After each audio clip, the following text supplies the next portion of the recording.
Imagina aqui comigo, você é o rei demônio imortal, soberano de uma horda de seres também imortais, todos ao seu comando, tentando a dominação mundial. Na batalha final contra o arqui-inimigo, o herói da luz, após uma batalha com um desfecho rápido, você tem que ouvir de um mero mortal que ele adquiriu a vitória sobre o rei demônio imortal, justamente porque ele tem a vida para correr atrás. E foi assim que um ser frágil venceu o rei demônio, simplesmente porque ele almejava a sobrevivência. O rei demônio, em suas últimas palavras, fala que enquanto houver luz ele sempre voltará como as trevas, e assim desaparece derrotado. Anos e anos após essa batalha, o protagonista rei demônio Veltol renasce, e junto à sua subordinada ele já quer tentar novamente a dominação mundial. No entanto, a subordinada avisa que o mundo não é mais o mesmo. O rei demônio reencarnou no ano 2099 na era futurista, e esse é o prólogo do anime Mahou 99. Acompanha comigo o recap e já deixa o like para eu continuar trazendo os episódios dessa obra.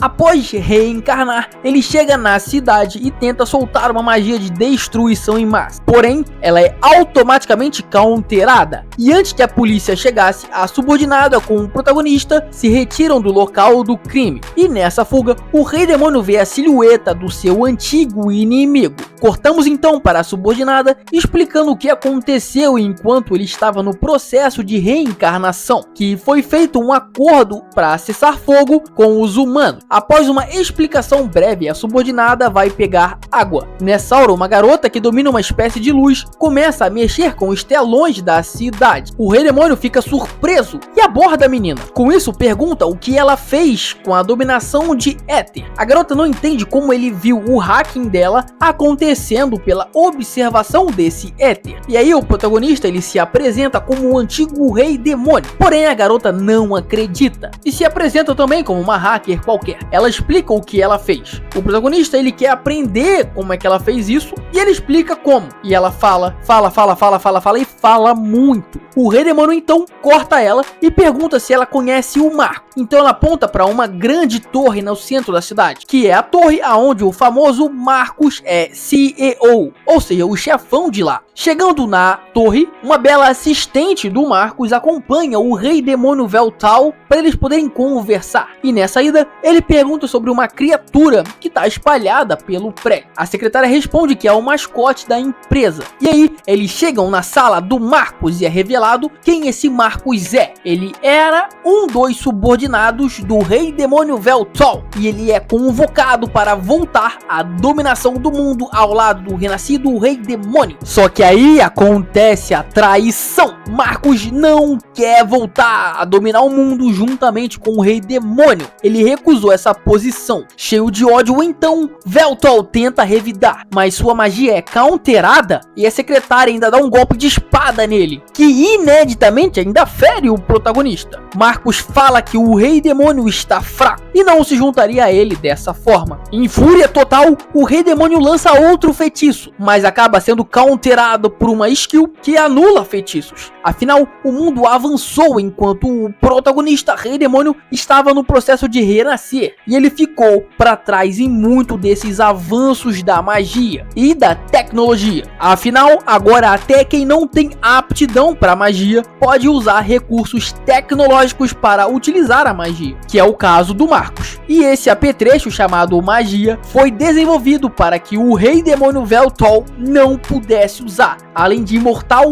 ia dobrar o poder, triplicar, ele ia ficar hiper overpower. Marcos revela que sempre odiou o seu antigo rei demônio tirano e que não se juntaria a ele novamente. Então começa a disparar diversas magias que acertam o Veltol, que não consegue desviar. Afinal, ele tá fraco, mas ele consegue sair vivo dos golpes e não consegue se curar. Afinal, sua habilidade de recuperação ainda está muito lenta.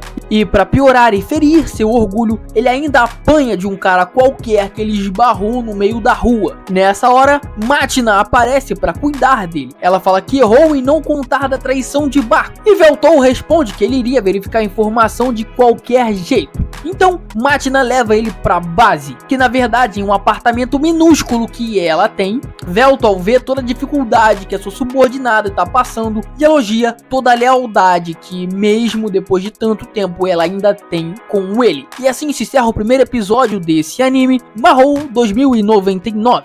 Feito isso, é mostrada a história dessa seguidora fiel. Ela também é um ser imortal e quando criança, a aldeia que ela nasceu abominava ela completamente e ia atacar ela num vulcão como sacrifício. Nessa hora, o grande Veltol, no auge do seu poder, consegue salvá-la e assim transforma ela numa seguidora fiel. E aí, ela acorda no presente e já prepara o café da manhã de seu mestre, que acorda e já degusta a deliciosa comida. Veltol ainda está fraco e seus poderes não estão restaurados. Também porque a fé que as pessoas tinham nele foi sumindo, com a era moderna foi se instaurando, e isso afetou o poder dele. Afinal, ele está sendo esquecido e muito otimista ele fala pra Mátina que, como ele é imortal, é só restaurar a fé de novo das pessoas nele. Então, como um casal, eles vão às compras para atualizar a skin do antigo Rei Demônio, que troca sua armadura super bolada num conjunto de moletom, e depois voltam a conversar sobre o apetrecho família. Então ele analisa o apetrecho da sua serva, alisando sua nuca para entender como o item funciona, e a serva fica toda arrepiada com isso e fala que demorou a se adaptar e que é muito pior viver sem o aparelho. Refletindo em sua volta para casa,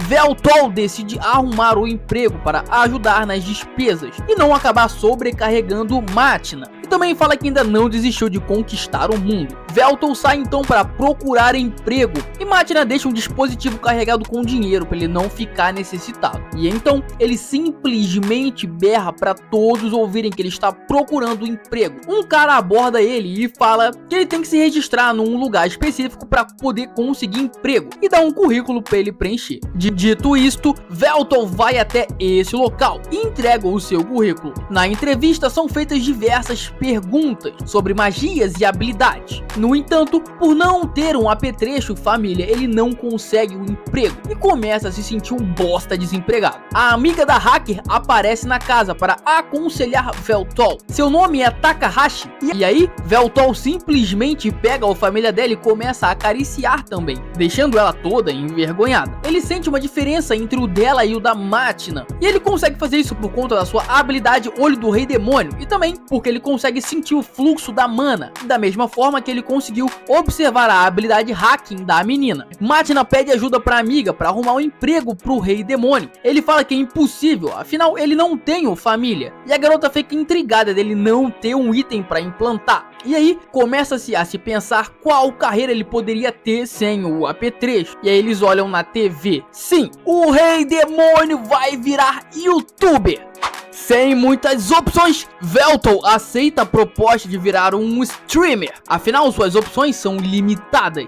E enquanto sua subordinada toma um banho para relaxar, ele estuda sobre o assunto e como o mundo é multicompartilhado por causa da rede família. A conclusão dele é que o mundo é super manipulável. E toda a concentração dele vai embora quando ele vê sua subordinada saindo do banho. E acaba que ela ainda se desculpa por isso, porque ela se acostumou a morar sozinha e ter a rotina dela sozinha. Porém, Veltol elogia o belo corpo de sua serva. E aí, todos os equipamentos chegam na casa e a Chun-Li ajuda a montar tudo. E quando vai ensinar como jogar, Veltol usa sua habilidade de analisar e aprender do Rei Demônio e a escolhe um jogo e um que é conhecido por ser difícil e começa a jogar. Quando a Chun-Li elogiava como ele aprende rápido, ele morre e morre e morre diversas vezes. Chun-Li fala que vai ter um contraste legal, ele sendo um bonitão e fraco no jogo, um noob, e começa a pensar como seria a introdução dele nos vídeos. Depois de explicar muito, Mátina revela sua ideia de usar a introdução dele no campo de batalha para começar o vídeo. É uma introdução que é muito boa, mas não ia funcionar. Então a gente volta para os jogos, onde ele começa a fazer o stream, enquanto a Chun-Li fala dos cuidados para Mátina tomar. Ela também fala com a rede de amigos dela para dar uma moral nos números da live. E esses números vão subindo pouco a pouco. E com isso, os poderes de Velton seguem aumentando. Afinal, tanto quem gosta dele quanto quem dá hate vai dar o mesmo buff pra ele. Se você já esqueceu, quanto mais pessoas acreditam nele, mais forte ele fica. Enquanto ele joga, alguém observa Máquina. E após encerrar sua live, Velton sai pra dar uma caminhada. Ele acaba indo pra uma área bem pobre da cidade e lá ele vê a silhueta do seu antigo arqui-inimigo, que agora parece um mendigo.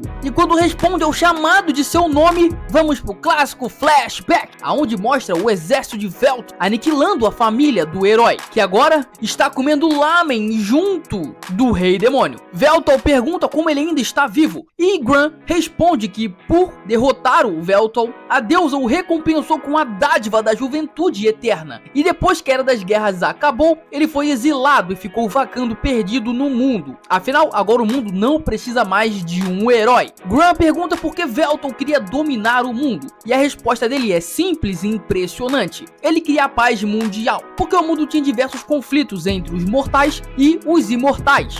Depois dos conflitos de ideais, Graham se retira e volta para ser um mendigo. Nessa hora, Velton vê a Chun-Li falando com o ogro, e quando ele ia agredir ela, Velton intervém. Esse ogro é o mesmo que bateu nele lá no primeiro episódio, porque ele tinha esbarrado nele. O diferencial é que agora, tendo 1 milhão de inscritos, isso é equivalente a um buff de 1 milhão de vezes. E graças a isso, Velton humilha o ogro com apenas um peteleco. Chun-Li o promove a guarda-costas dela numa missão. E lembra aquele vagabundo que traiu o Velton? Ele tá tramando alguma coisa que a gente vai descobrir mais pra frente. O trabalho da Chun-Li é um roubo. O problema é que Velton rusha feito louco pra frente dos inimigos. E o que vai dar nisso a gente acompanha no próximo episódio desse anime, Mao 2099. Não esquece de deixar o like se você curtiu e também se inscreva para não perder os próximos episódios. Muito obrigado por me acompanhar até o final desse vídeo. Valeu!